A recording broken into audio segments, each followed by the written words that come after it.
हरिओम. श्री विष्णू सहस्रनाम. श्रीराम कोल्हटकर यांनी केलेले निरूपण. हिरण्यगर्भ हा विश्वाच्या आरंभापूर्वी सोन्याप्रमाणे प्रकाशित असणाऱ्या अंडाकृती अवकाशाला व्यापून असणारा, जो सृष्टी निर्माण करणाऱ्या ब्रह्मदेवाच्या रूपाने प्रकट झाला, असा या नामाचा अर्थ. फार पूर्वीपासून मानवाला या सृष्टीविषयी, तिच्या निर्माणाविषयी कुतूहल आहे.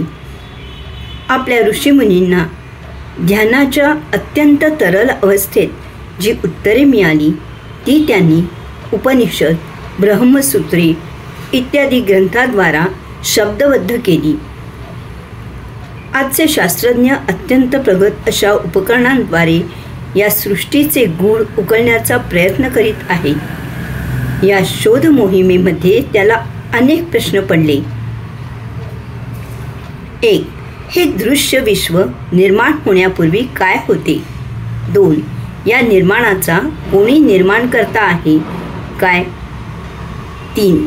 या निर्माणाचा कोणी निर्माणकर्ता असेल तर या निर्माणामागे त्याचा हेतू काय? 4. मानव स्वतःप्रमाणेच त्या निर्माणकर्त्यास मानवी स्वरूपात बघतो, पण या अवाढव्य आकाशगंगा निर्मितीमागे व्यक्ती असणे शक्य नाही. मग ती शक्ती आहे. या निर्णयाप्रत तो आल्यावर ती नुसतीच शक्ती नाही, तर ती ज्ञान ऊर्जा आहे. या निर्णयाप्रत आला.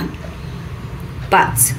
या शक्तीद्वारे सृजन होताना तो बघतो, पण लय होतानाही तो बघत असल्याने या दोन घटनांच्या पाठीमागे त्या निर्माणकर्त्याचा काय हेतू असावा?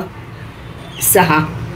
त्या निर्माणकर्त्यास ओळखणारा दुसरा कोणताही प्राणी नसल्याने त्याने विशेष बुद्धी देऊन मानवास निर्माण केले व या मानवी जन्मात त्या निर्माणकर्त्यास ओळखावे व आनंद उपभोगावा, असा त्याचा हेतू आहे, असे शास्त्रग्रंथ सांगतात. पण प्रत्यक्षात मात्र असे दृष्टोत्पत्तीस येते की जवळजवळ 95% माणसे सुखदुःखाच्या हेलकाव्याने गांजून गेलेली दिसतात. असे का? मग उरलेली 5% माणसे आनंद उपभोगताना दिसतात. त्यासाठी त्यांनी कोणता मार्ग अनुसरला?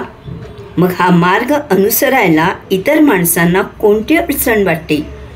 या सर्व प्रश्नांविषयी जेवढा विचार करावा तेवढा थोडाच, असे या नामाच्या निमित्ताने म्हणावेसे वाटते. हरिओम.